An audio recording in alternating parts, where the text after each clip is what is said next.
Greetings, Council. I brought you yet some more reading material, and this might be more interesting than some of the materials that I've come up with in the past regarding the subject of medical cannabis and how it's being dealt with by different communities in the state of Washington. It's from municipal research, and it actually does have a table that shows different cities that have adopted various ordinances that either cover the collective gardens or the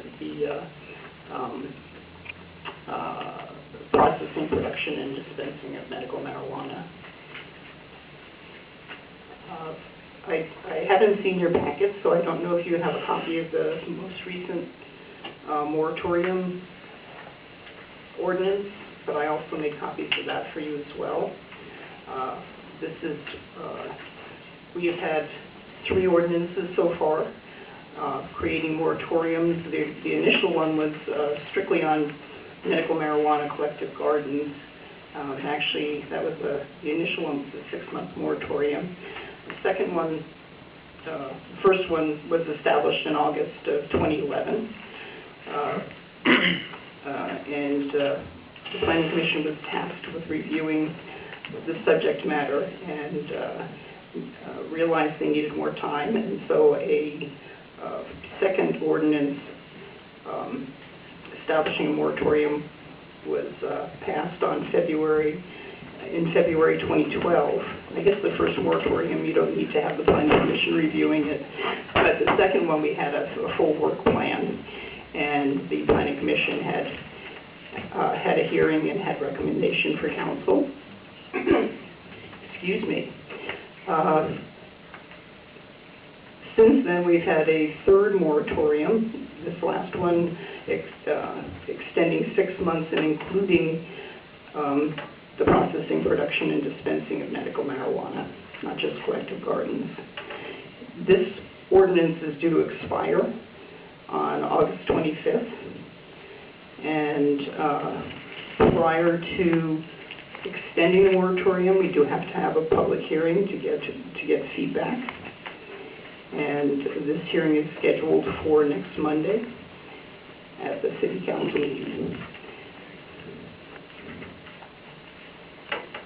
I have spoke briefly with Attorney Luce, and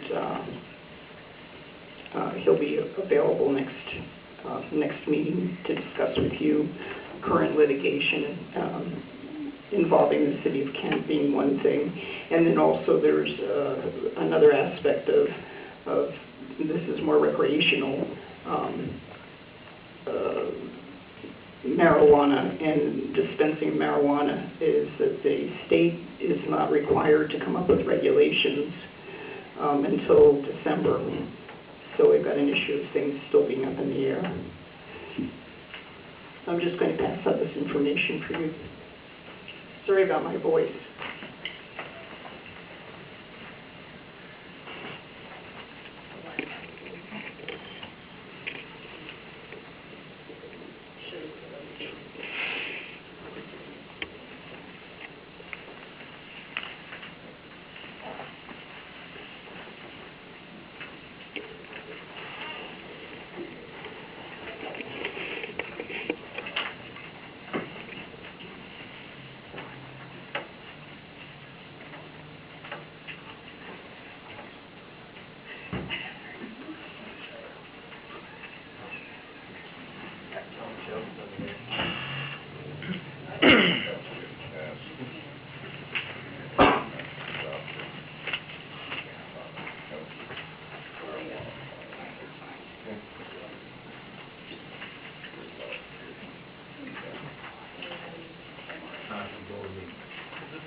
It probably is.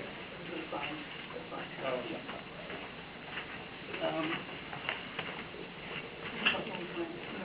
Any questions from me at this point? Questions from council? Okay. So I'm looking at the resolution 2013-055, the current one that we're considering for next week, and the resolution that we would adopt on August 12th establishes a public hearing on August 12th. I wonder whether or not that gives ample notice for people to attend the hearing the same day that we set the date for it. We already did. It's been advertised. It has been advertised? Yeah, so this is, So much reading so now. the public hearing, I think this is the one that we already passed when we said public hearing. Okay. This is a copy of it. That's all I Okay. asked for. All right, so I was just reading the wrong context. Okay, thank you. Because well, but then at the bottom, it says passed by the city council at its regular meeting thereof on the 12th day of August 2013.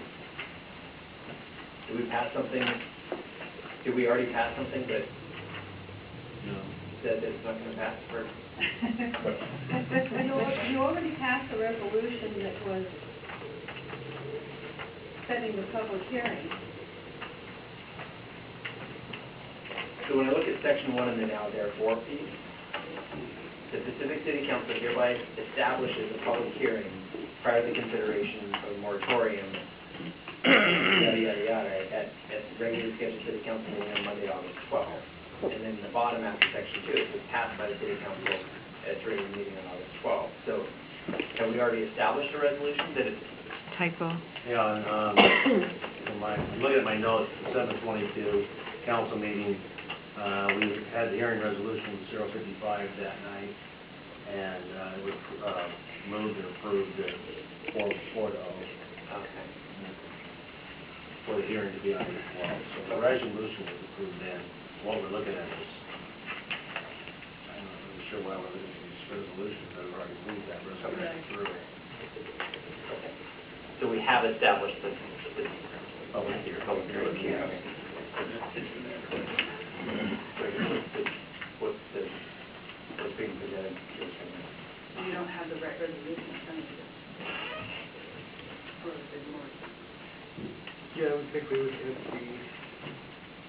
have what I've just given you was the last resolution, and it was a similar circumstance where the public hearing was held, and then the ordinance, rather, the public hearing was held and the ordinance was adopted that same evening, extending the moratorium. Okay, did you do a new ordinance for this public hearing? I am in the process of working on it. My understanding was that the city attorney was creating an ordinance, and just today found out that he would review what I wrote. Oh. So, yeah, given that there was only an hour before the meeting, I didn't take a stab at it.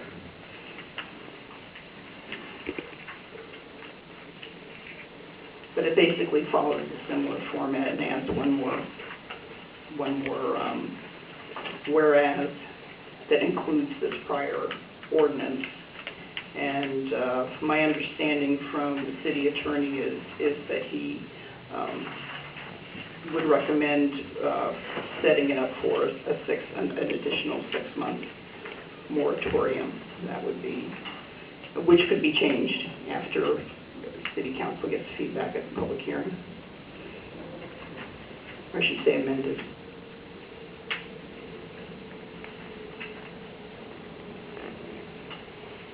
Sounds like we're looking at anything right now. Well, it's going to be basically the same as the last. Yeah. What we're reading is related to Right. something we've already done. Yes. So So this one actually expires on August 25th, which is the day before, the Sunday, I guess, the day before a council meeting. That was special. or I think, That would be an alternative if council can arrive at a decision on Monday, next Monday. so it sounds like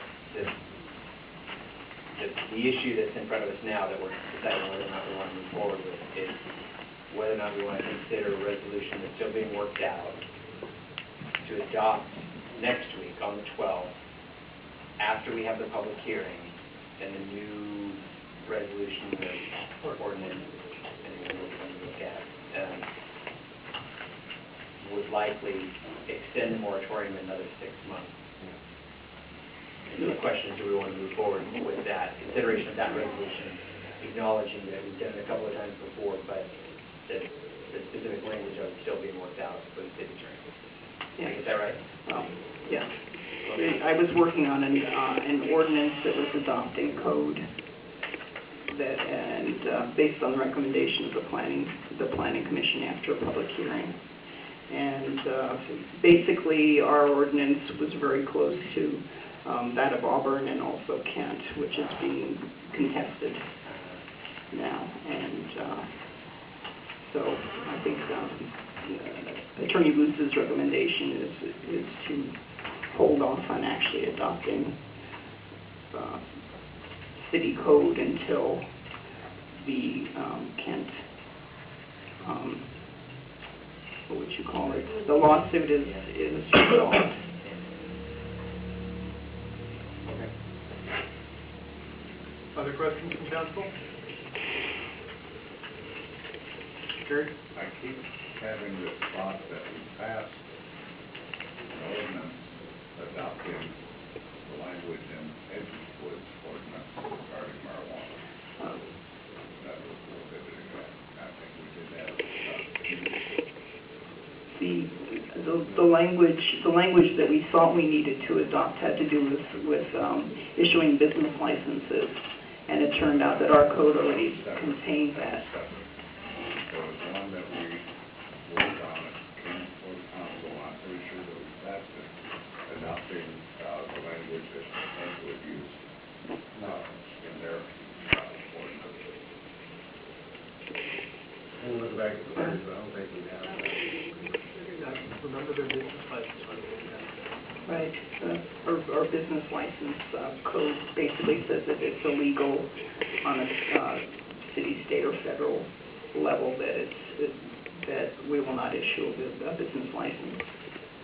That was just about the same time that Jane Adamson was coming, or Jane was coming, Montgomery was coming. I guess we already passed it. Someone would need to go back and check the minutes if you don't remember that yourself. I remember talking about it. I don't remember. No, I have a large file, and we do not have, we haven't gone through our code and amended it. And actually, when we do go into our code, we're also going to have to get a Title 9.66, which is law enforcement, because that's not up to date either. You know, and it's definitions, and so we've got a little bit of work to do there. But I've done a couple of drafts, but someone else brought it forward. I missed that because I've been working on it since. So if you like, I will try and take a look through the minutes and see what comes up. Other questions from council? I had one. I notice our wording refers to marijuana retailers, and I know in some other cases, dispensaries have advocated that they are not, in fact, retailing, they're giving it away and accepting donations. Oh. Are we, is our language broad enough to cover that model of operation? Well, if we look at the heading on this, and I struggled with words, and I think a number of other people have, establishing a moratorium on the processing, production, and dispensing of medical marijuana. So there's nothing about money changing hands in the title. Yeah, but I'm looking at section 4, and the actual word used is marijuana retailer, the actual term. So I just wanted to make sure that I think that may have been and that's, oh, and it is.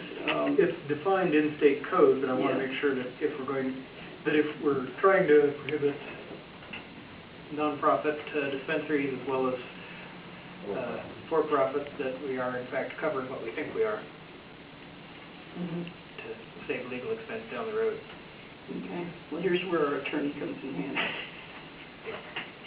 And it's been a while, and I haven't seen any comments on it.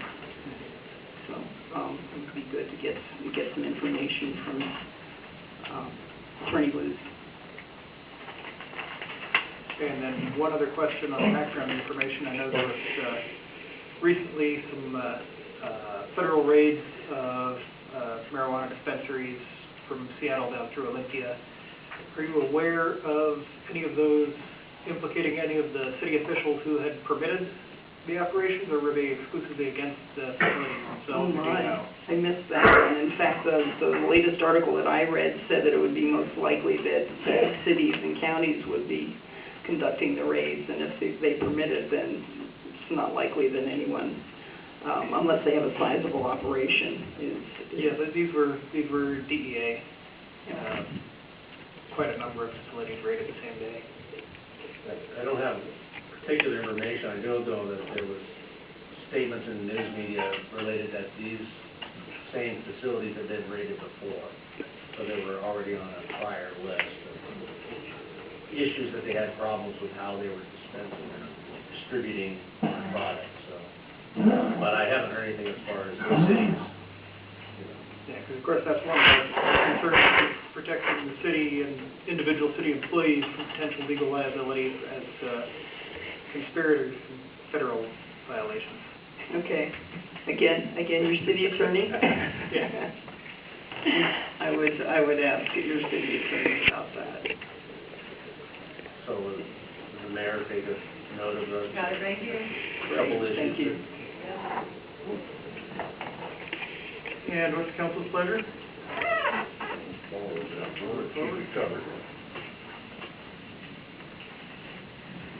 Tent revival application.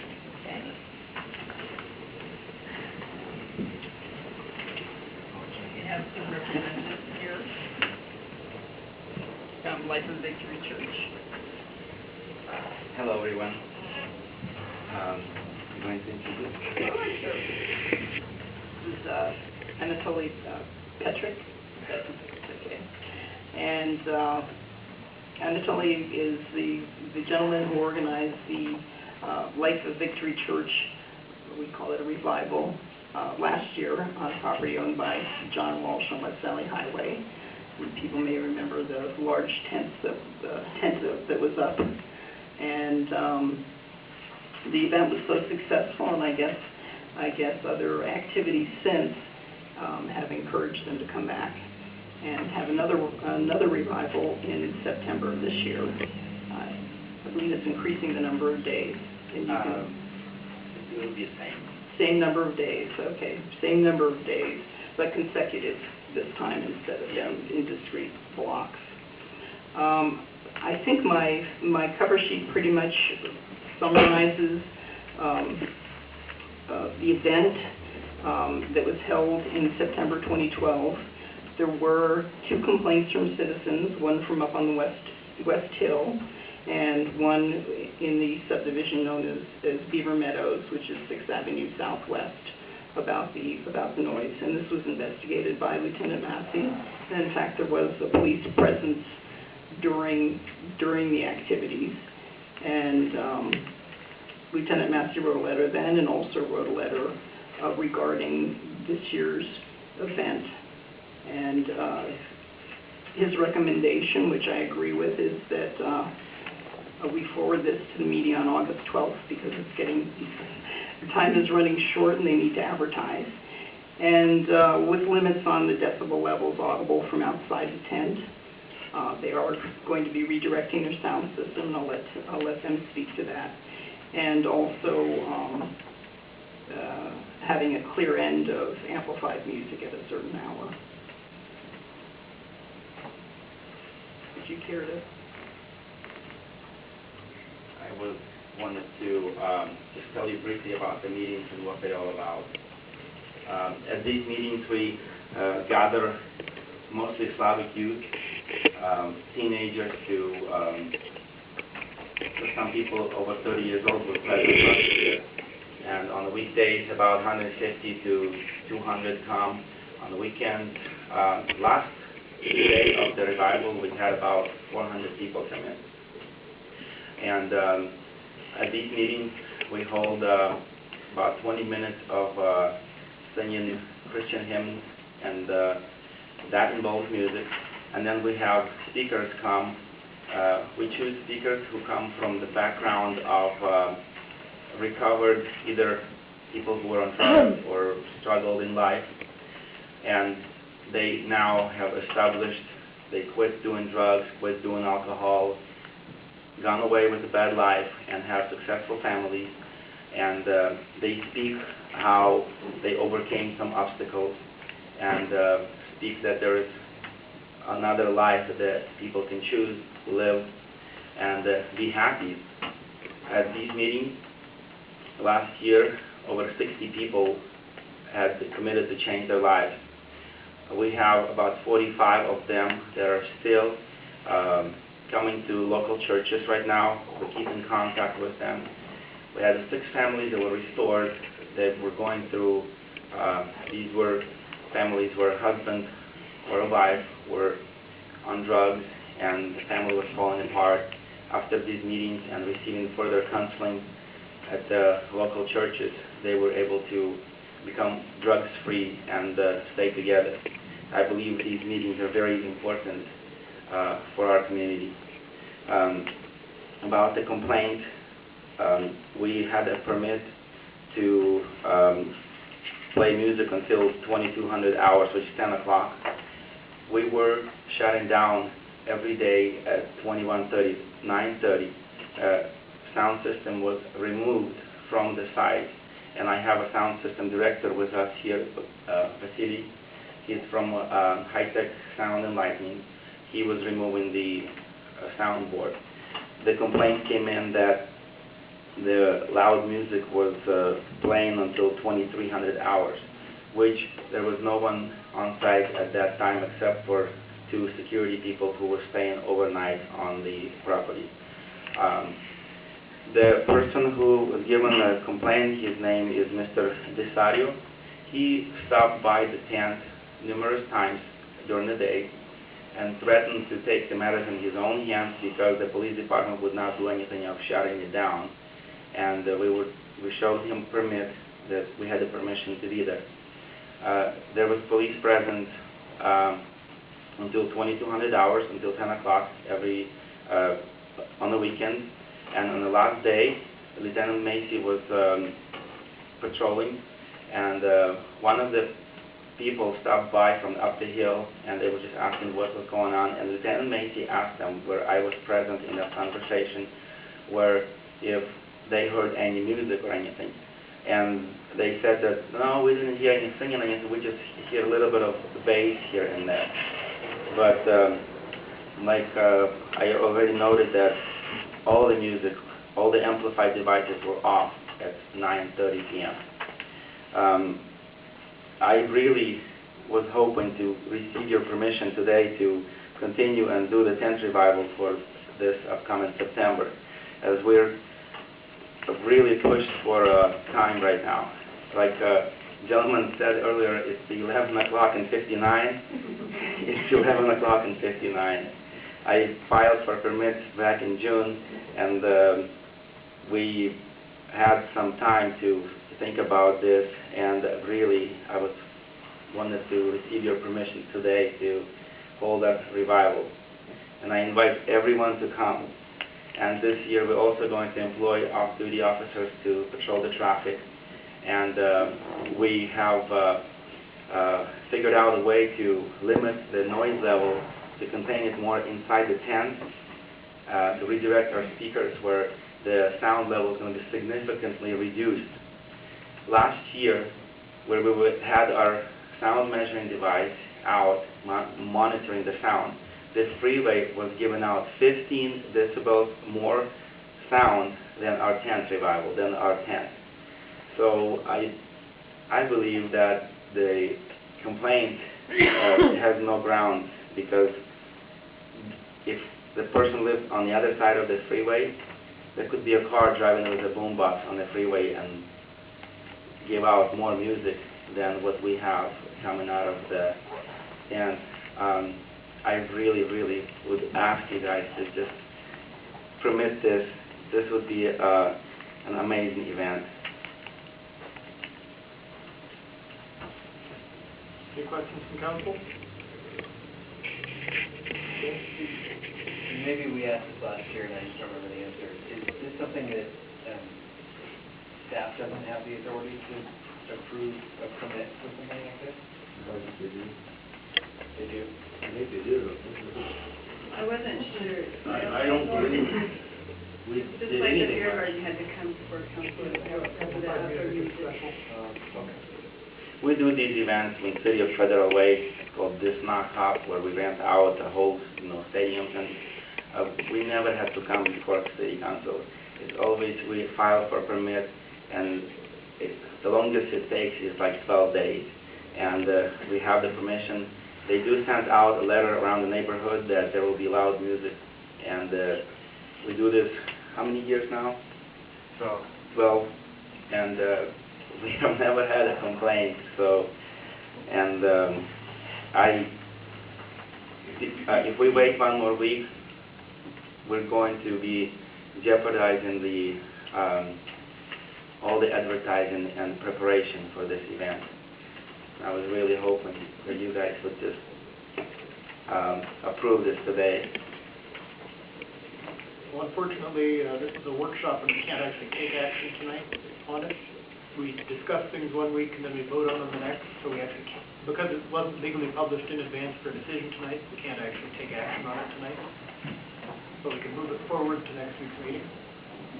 But it just does not require, City Council to make decision on it. Could be issued just, in the permit department. Would we be able to do something like that? I believe we do need council action because of the music. That's what the code says. Yeah, it's in code that anything outdoor amplified music requires our approval.